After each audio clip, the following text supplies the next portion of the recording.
Hello everyone, good morning সবাইকে। বেরিয়ে পড়েছি আর ট্রেনও পেয়ে গেছি আমরা।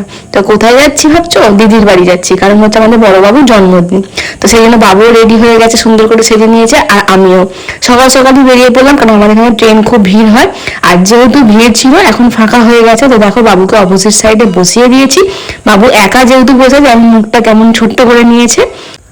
বাবু চুপচাপ থাকবে আর আমি এটা কিভাবে দেখবো? তো বাবুকে হাসানোর চেষ্টা আমি অল টাইমই করি, তো এখনো করেছি।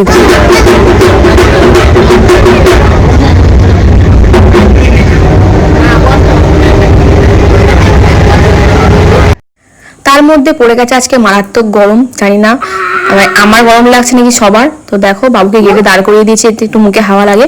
আর আমার তো চুল ফুল অবস্থা দেখতেই পাচ্ছ। তার মধ্যে দেখো আমি যে একটু সাজবো সেটারও উপায় নেই, টিপটা অল টাইমে ও খুলে নেয়। তো এখনো সেই করেছে। এই করতে করতে পৌঁছে গেলাম মায়ের বেটা হচ্ছে দিদির বাড়ি। দিদি হচ্ছে দুপুরে লাঞ্চ মানে বাবুর জন্য হচ্ছে খাবার বানাচ্ছিল। তো গরমে দেখতেই পাচ্ছ সবারই অবস্থা। তো এবার হচ্ছে বাবুকে আশীর্বাদ করানো হচ্ছে, তারপরে হচ্ছে বাবুকে দুপুরে লাঞ্চটা খেতে দেওয়া হবে। ফার্স্টে হচ্ছে ঠাকুমা ঠাকুরদা আশীর্বাদ করে নিচ্ছে বাবুকে।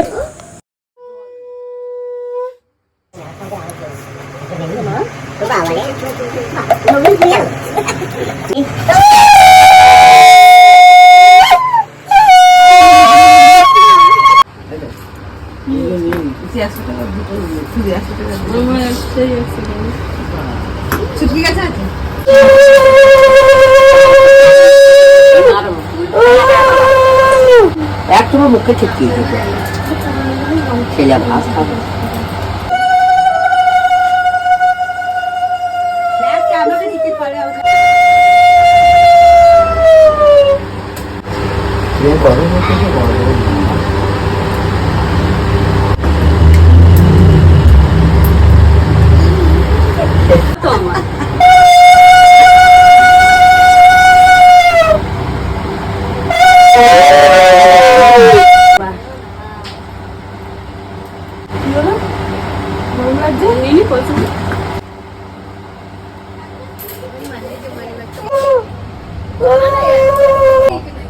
আশীর্বাদ করছে, দেখছে তাই না, মুখটা দেয় না।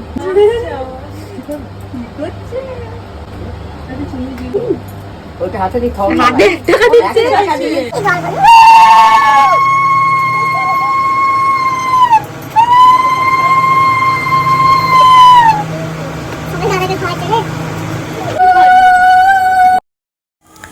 সবার থেকে ছোট যেহেতু আমি, তাই লাস্টে আমি আশীর্বাদ করে নিলাম। তো এর পরের পর্বতে হচ্ছে বাবুর খাওয়া দাওয়া আসবে, রাতে কি কি করেছি সেটাও আসবে।